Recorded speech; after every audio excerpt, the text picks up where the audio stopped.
रूस के राष्ट्रपति पुतिन के वफादार चेचन कमांडर रमजान कादिरोव ने जेलेंस्की की सेना को खुली धमकी दे दी। पश्चिमी मीडिया में छपी रिपोर्ट के मुताबिक कादिरोव ने दो टूक कह दिया कि रूस के T-72 टैंक यूक्रेन के एब्रम्स टैंकों के टुकड़े टुकड़े कर देंगे और जंग के मैदान में उन्हें पूरी तरह रौंद डालेंगे।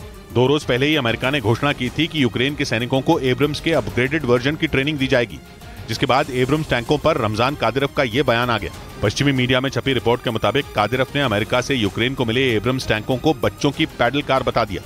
रमजान कादिरोव रूस के जिस T-72 टैंक के दम पर यूक्रेन की सेना को धमका रहे हैं, उससे एक बार में एक साथ 300 गोलियां फायर होती हैं और 1.5 किलोमीटर दूर बैठे दुश्मन पर सटीक निशाना लगाकर उसे ढेर किया जा सकता है। हालांकि युद्ध के दौरान यूक्रेन के सैनिकों ने एब्रम्स टैंकों से रूस के बाहुबली T-72 टैंकों को करारा जवाब दिया।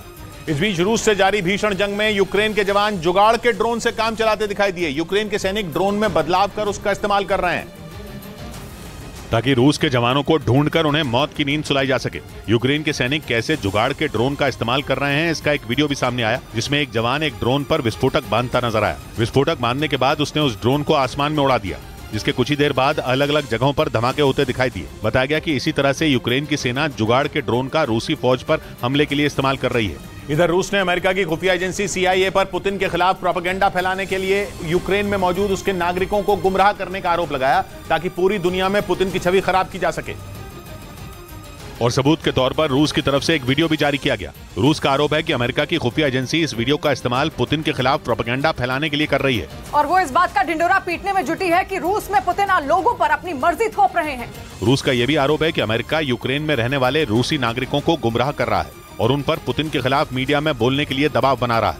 मतलब अमेरिका जंग के अलावा पुतिन को घुटनों पर लाने के लिए दूसरे पैंतरे भी आजमाने में जुटा है।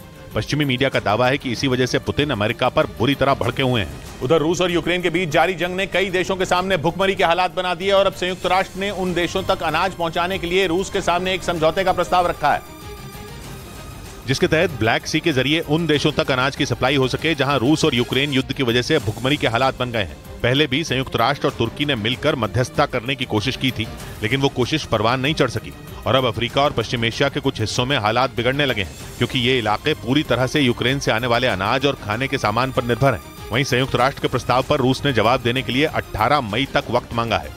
इस बीच पश्चिमी मीडिया का दावा है कि पिछले 15 महीने से जारी जंग की वजह से यूक्रेन को इतना नुकसान हो चुका है कि उसकी भरपाई के लिए उसे $25,000 करोड़ यानी भारतीय रुपयों में 20 लाख करोड़ से भी ज्यादा की जरूरत पड़ सकती है, क्योंकि पिछले साल से जारी जंग की वजह से यूक्रेन के कई शहर पूरी तरह तबाह हो चुके हैं। उसकी कई फैक्ट्रियां बंद हो चुकी हैं।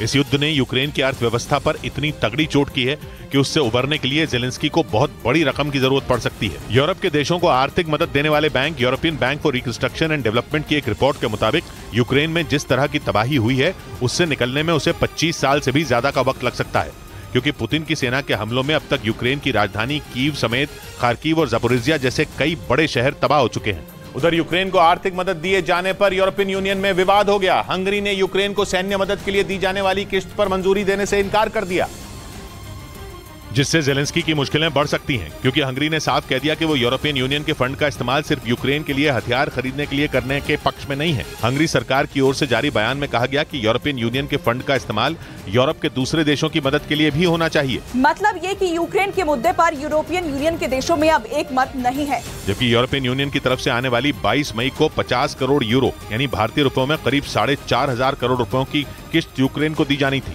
इसी साल फरवरी में इस पर सहमति बनी थी, लेकिन अब हंगरी ने अपना इरादा बदल लिया। इस बीच यूक्रेन जंग के बीच जर्मनी ने रूस पर बड़ा हमला बोल दिया। जर्मनी ने साफ कह दिया कि यूक्रेन को इस जंग में जो नुकसान हुआ है, पुतिन को उसकी भरपाई करनी चाहिए। इतना ही नहीं, जर्मनी के चांसलर ओलाफ शोल्ज ने रूस पर युद्ध अपराध का भी आरोप लगा दिया और साफ कर दिया कि पुतिन यूक्रेन को अकेला समझने की गलती बिल्कुल न करें। असल में जर्मनी यूक्रेन जंग की शुरुआत से ही जेलेंस्की की सेना के साथ खड़ा है। जर्मनी ने यूक्रेन को टैंकों से लेकर एयर डिफेंस सिस्टम तक की मदद की है। उसके IRIS-T एयर डिफेंस सिस्टम की तो यूक्रेन भी कई बार तारीफ कर चुका है, लेकिन अब एक बार फिर इसी कड़ी में जर्मनी ने यूक्रेन के समर्थन में बयान देते हुए कह दिया कि यूक्रेन को जंग में जितना नुकसान हुआ है, उसकी भरपाई रूस को करनी चाहिए।